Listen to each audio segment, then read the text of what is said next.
Hi, this is Dan DeSanto. Welcome to our last module. And we're going to be looking at a citation management software today called Zotero.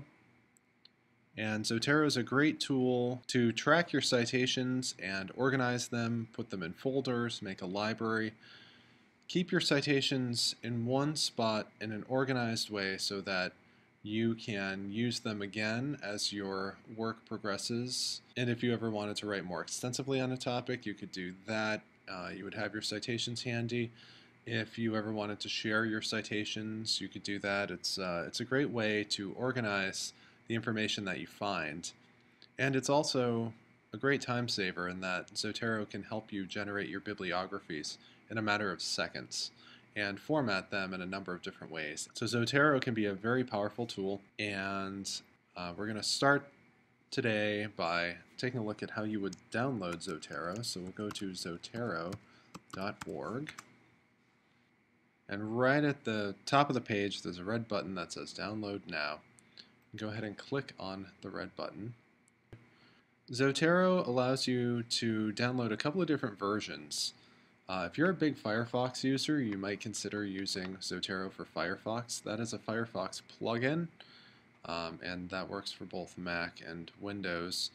If you don't want to use it as a Firefox plugin, maybe you're not a big Firefox user, there's a standalone version that functions as an application on your computer. And that gives you a little more flexibility. You can use it with Google Chrome or Safari. And I'm going to show you the standalone version today. So I'm a Mac user. I'll show you both Mac and Windows, and we'll start the download process. So I'm going to go here and download version 3.07 for Mac. And it's going to tell me that this is a disk image, and I will click OK. Please open it. And it's going to save in my downloads. Go ahead and open it from my downloads.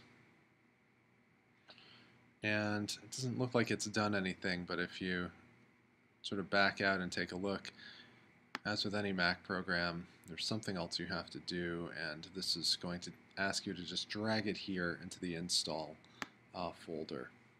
So you'll do that, it will install. The install process is pretty easy.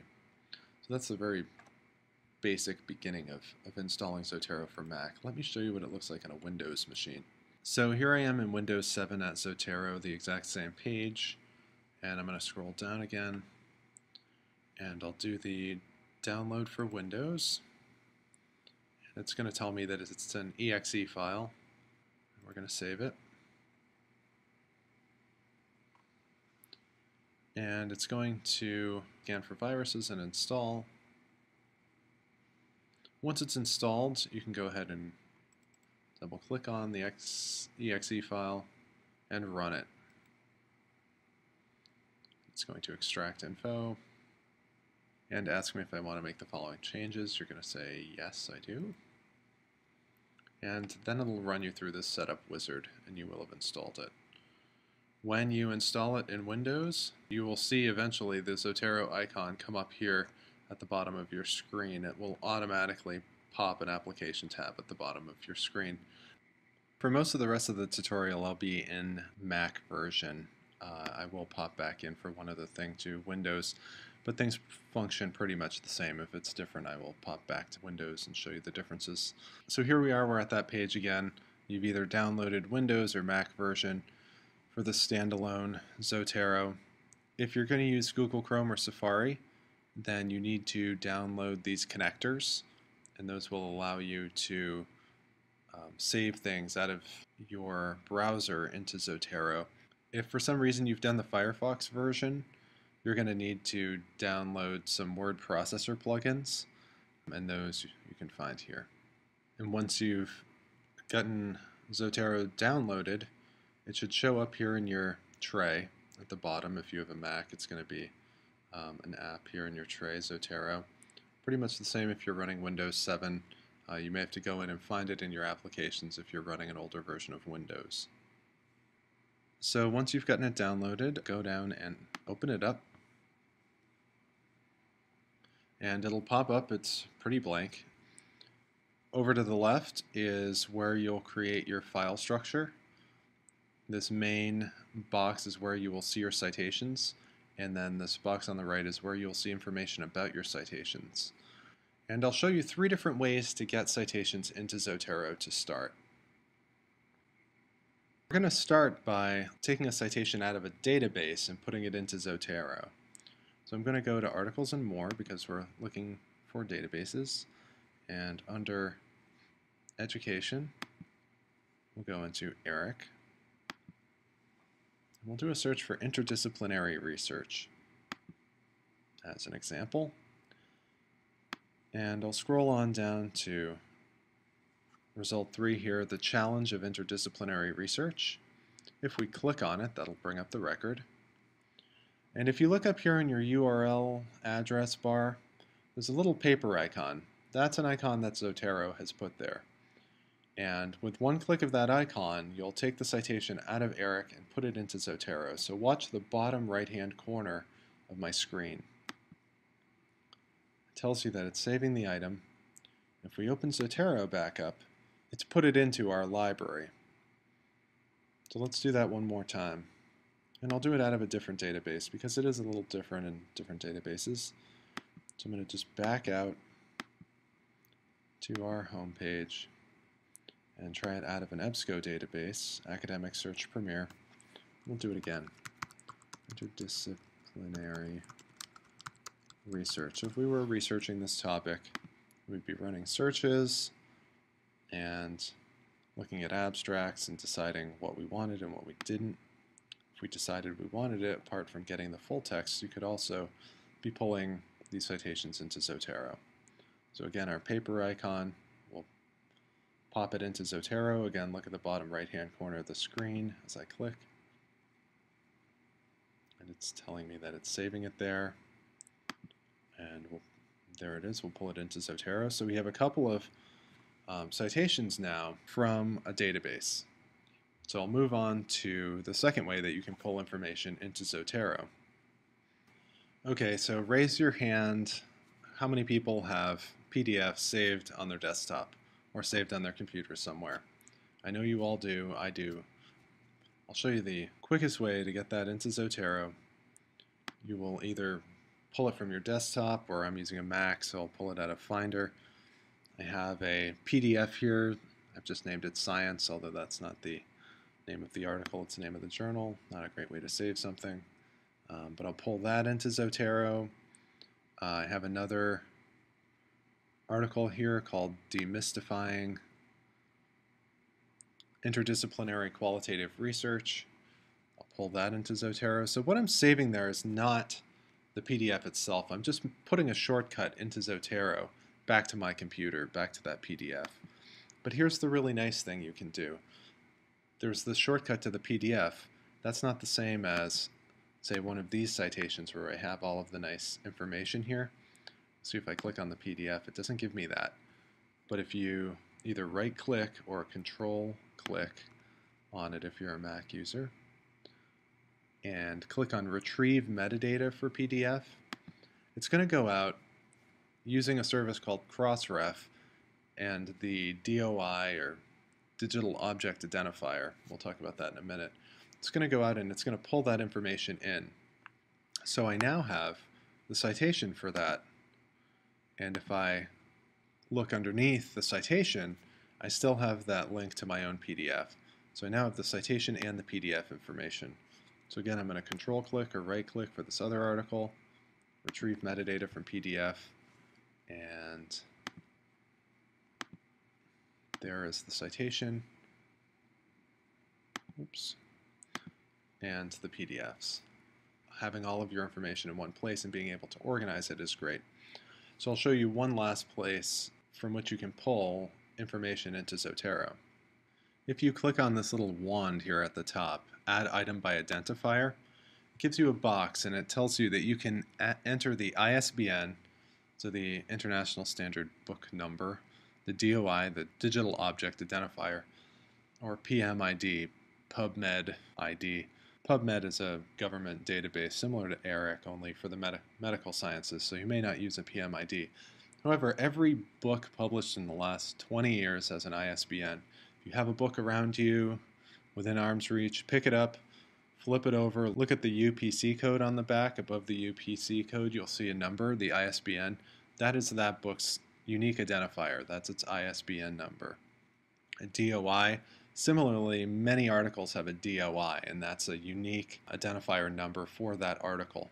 You can enter one of those identifiers here, and again, Zotero will go out and it'll pull the information into Zotero. So let me just give you an idea of how you might do that. If we go out to WorldCat for a moment,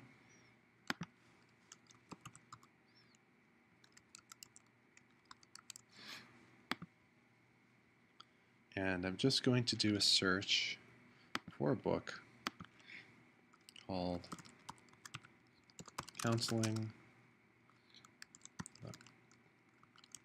Culturally Diverse. And there it is, it pops it up. And I'm going to go take a look down at the record. There it is, we actually own it. Good for us. And there's the ISBN number. There's one with 13 numbers and there's one with 10. The one with 10 is older and it's what Zotero uses. So use the 10-digit ISBN number. And I'm just going to do a control copy of that. And I'm going to plop that into Zotero. Again, click the little wand. Put that in, click return. And now I have the citation for that book in my Zotero library. This can be hugely powerful if you're one of those folks who has a stack of books on your desk and a stack of printed out articles, and those articles have DOIs and your books are more likely even to have ISBNs. You can just keep clicking this little wand and pound out a huge number of citations, pulling those into Zotero very quickly. You might be able to clear your desk in 2 or 3 minutes. So we've now pulled things into Zotero from a database, from PDFs that may be lying around on your desktop somewhere or somewhere else in your computer. You can just pull them in, or from entering a DOI or an ISBN number. So those are the 3 ways to get them in. Can I just manually enter one, you might say? Indeed you can. Here with this plus button, this new item, it's going to ask you what the citation is that you're trying to get in there, so book. And you could go through and fill out the information yourself if you wanted to. We could just say Grendel, if that were the name of the book, and fill out author, etc., etc. Let me take that one out. So now that we have things in Zotero, I'd like to just maybe talk about the organization piece for a minute. Up over in the left-hand corner is a way you would create new folders. So I'm just going to create a folder now. I'm going to call this test, and you might put the name of your course in there or the name of your project. You can certainly subfolder things if you'd like to do that. I'm going to call this test 2, and maybe I'll create one more called subfolder.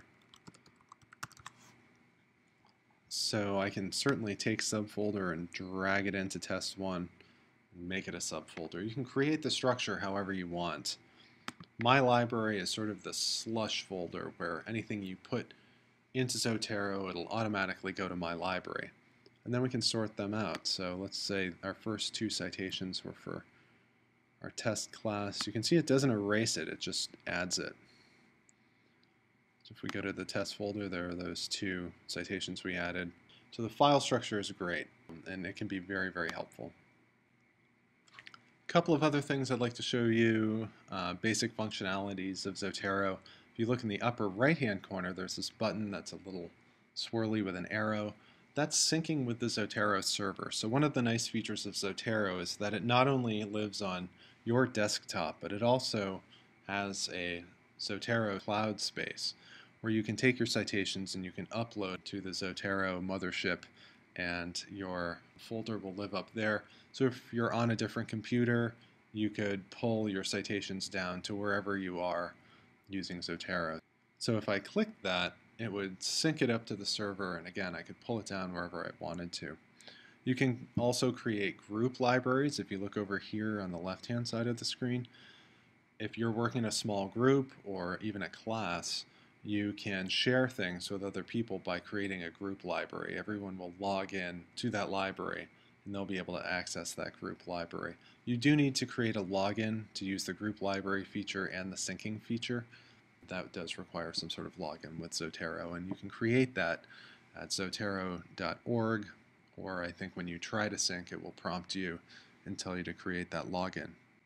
So we're at the point where we're writing our paper, and Zotero is very helpful because you can take the citations that you have in your Zotero library and add citations to your paper and format a bibliography when you're done very quickly, and I'd like to show you how you would do that. I'm using, again, a Mac. I will show you how to do this on a Windows machine in a moment. On a Mac, up at the top of your Word program, there's this little thing that looks like a folded piece of paper, this tiny little icon. Not very intuitive, but if you do click on it, that's sort of your add-ins icon. You'll see Zotero lives there, and if you click Add Citation, it's going to ask you what sort of style you want to use for your paper. Let's just say we were using APA 6th edition, which is highlighted here. So we'll click OK. Let's say we're using APA. And maybe the citation that we want to insert is this first book citation, Counseling the Culturally Diverse. And you can see that Zotero gives us the things in our library as we type. That's what I want, so I'll click on it and click Return. And it pops the citation into my document. Would clean this up a bit. Let's keep writing and say here is another thought that I'd like to cite. And we'll add another citation. Evaluation systems, ethics and evaluation. That's another of our articles. And we'll pop that in. And we can continue typing in this way until we're done with our paper. So let's say we've gotten to the end of our paper and we want to create a bibliography with just the things that we have added to this paper. We don't want all of the things in our Zotero library, we just want the citations that we've used for this paper. Again, we can head back up to our little icon and Zotero and do Add Bibliography.